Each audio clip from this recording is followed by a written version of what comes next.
कधीच नाही चुकणार तुमचे फेवरेट टीव्ही शोज झी5 सोबत, तेही एकदम फ्री। म्हणजे हे पैसे त्यांनी चोरलेत असं वाटतंय का तुला? अगं नाही, असं कसं सांगता येईल ना? मग मला एक कळत नाहीये, त्यांच्याकडे हे पैसे कुठून येतील सांग तू मला। जर त्यांच्याकडे एवढे पैसे असते तर त्यांनी कुठेतरी घर भाड्याने घेतलं असतं, तिकडे राहिल्या असत्या, आपल्याकडे कशाला आल्या असत्या ना? आणि एवढी मोठी रक्कम त्यांच्याकडे काय करते? मला मला खूप काळजी वाटते आता। आणि काकू, काकाने जेव्हा पैसे दिले तेव्हा आजी आणि वंदना काकू समोरच होत्या, म्हणजे तेव्हा त्यांनी हे पैसे बघितले आणि त्याच्यातून हे पैसे चोरले। मला असं वाटतंय हे तेच 5 लाख रुपये आहेत।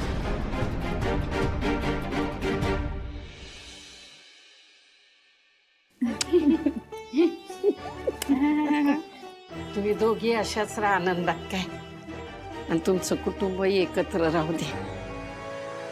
आजी, बस झाली तुमची नाटक। म्हणजे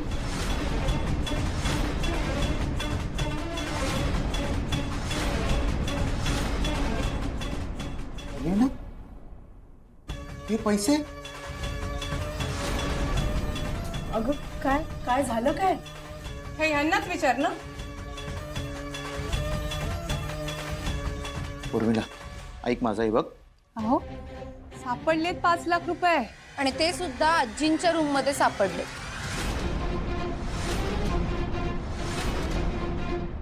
एक मिनिट लक्ष्मण भाऊजी, हे काय काय प्रकरण आहे सगळं?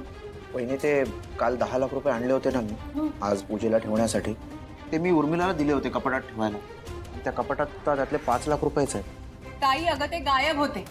मगाशी मी कीर्ती बरोबर ह्यांच्या रूम मध्ये गेले तेव्हा मला तिथे हे सापडले। ह्याचा काय अर्थ समजायचा मी? अहो काकू, पण हे बघा, ए ऐक ना, बास झालं आता माहेर मिरवणं। आणि तू देसाईंची सूनस ना, मग कधीतरी ह्या घराचा पण विचार कर। मला एक कळत नाहीये, ह्यांच्याकडे एवढे पैसे आले कुठून? आणि एवढेच पैसे जर ह्यांच्याकडे असते तर त्यांनी ते जगदीशला दिले नसते का? कीर्ती, तुला नक्की म्हणायचंय काय? पैसे आजीने चोरले?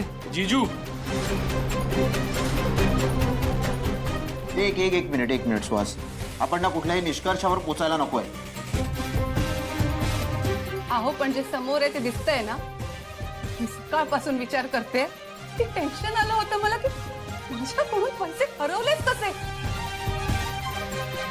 पण ते तर यांनी चोरले होते।